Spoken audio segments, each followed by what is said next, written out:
first playoff start for you tonight. Only sat 4 minutes, had one of your better games of the season. I mean, what did you see out there today that make you go the way you were going today?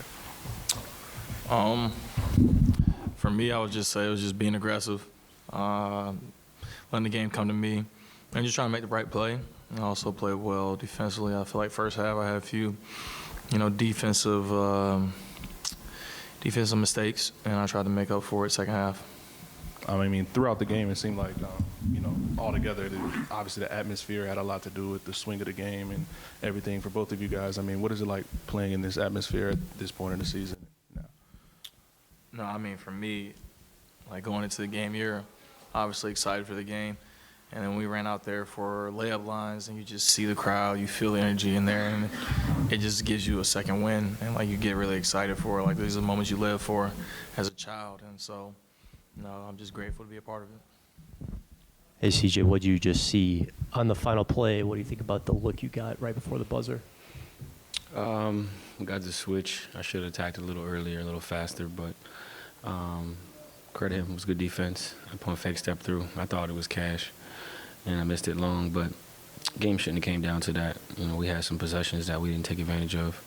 Defensively, I gave a couple offensive rebounds to Dort. We had a turnover off an offensive rebound. I missed the open three from the wing after we had 3 or 4 possessions, 3 turnovers. So I think there's just ways we can tighten up a little bit better so that it doesn't come down to that. But I like my chances, with the ball down the stretch. I'll live with that. You guys got 4 offensive rebounds and weren't able to convert at one point late in the fourth quarter. Is that one where you look at like, man, that's a difference in a really close game?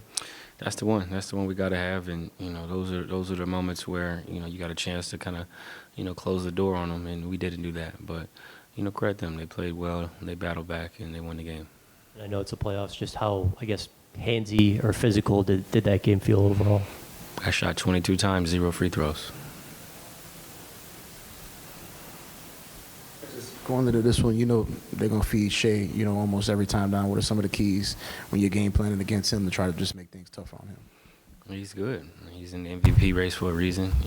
Finishes well around the basket. He's got to step back, gets to his midi. It's very hard to guard, and I think you've seen that tonight. And just seeing the way that they're guarding B.I., what do y'all think some of the things that y'all need to do to try to maybe free him up or get open looks for other guys? How do you just kind of combat the way they're guarding him? I'll watch the film tonight, and we'll come up with a game plan for next game. For you, Trey, just being able to – you talked about, just being in a whole different place the last time you were on this stage. Just how did it feel just to, be able to do some of the things you did during the regular season in this game, hit some shots, and be able to make an impact? I think overall it was just staying calm, staying even the entire time, and, just losing yourself into the game. That was the biggest thing. I feel like early on I was definitely, excited, amped up. As the game progressed, I feel like I settled down a little bit and just lost myself into the game. And how important will it be to continue to attack the offensive boards against that team, knowing y'all got, some size advantage in certain positions and being able to use that to kind of fuel some of the other things y'all do on offense? It'd be very important. Got to get second chance points. Try to, get more opportunities on the goal.